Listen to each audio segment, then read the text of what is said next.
Now to Las Vegas, where police say that Stephen Paddock, who shot dead 58 people on Sunday, may have been planning to escape instead of killing himself.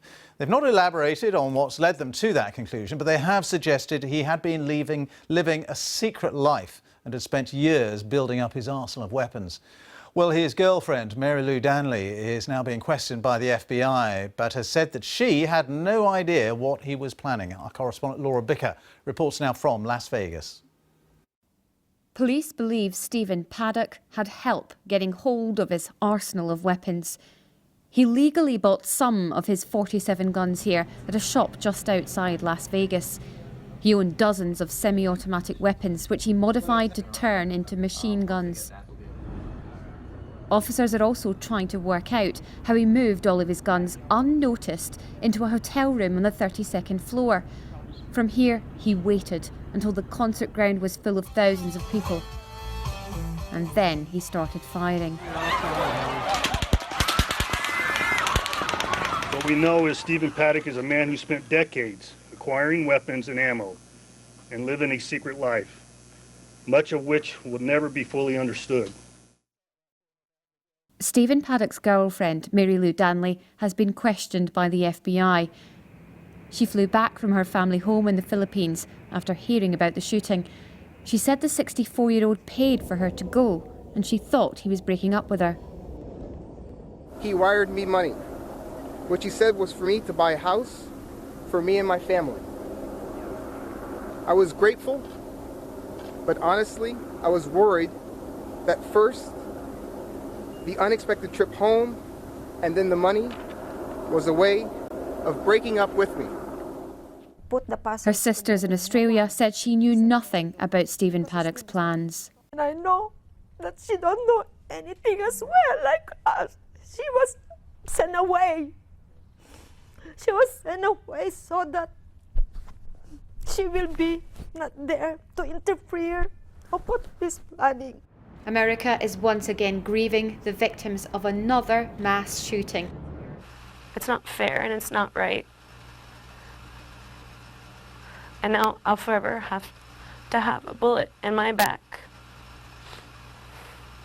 for no reason.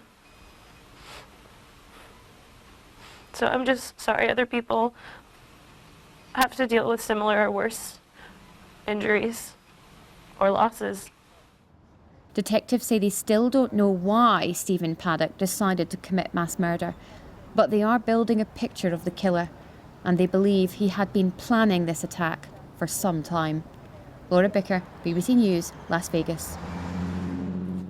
Well, let's go to our North America correspondent, Rajini Vaidyanathan, who's also in Las Vegas for us. And Rajini, the police now saying they think that the gunman had been planning this potentially for months.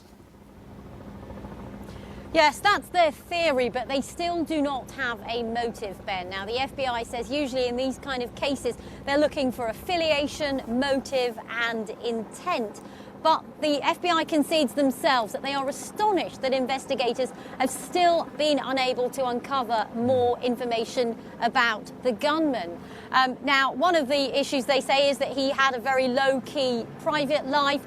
Very little can be found about him on social media. He had very few close friends, apart from, of course, from his girlfriend Marilou Danley, who is said to be cooperating with investigators. There are more than 100 investigators working on this case. Now, one area that they are looking at is the fact that the gunman checked in to a hotel, a different hotel, about a week before he carried out the attack at this particular hotel. And he had a room overlooking another music festival, the Life is Beautiful festival in Las Vegas on around the September the 22nd.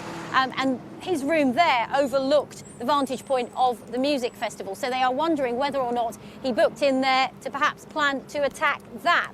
They also are looking at a purchase he made in October of last year of more than 30 guns. And they are trying to work out whether he bought those in a response to what they describe as a specific life event. So there are the leads that they are looking at. But I have to say, several days on from the shooting here, they are still no closer to revealing what his motive might have been.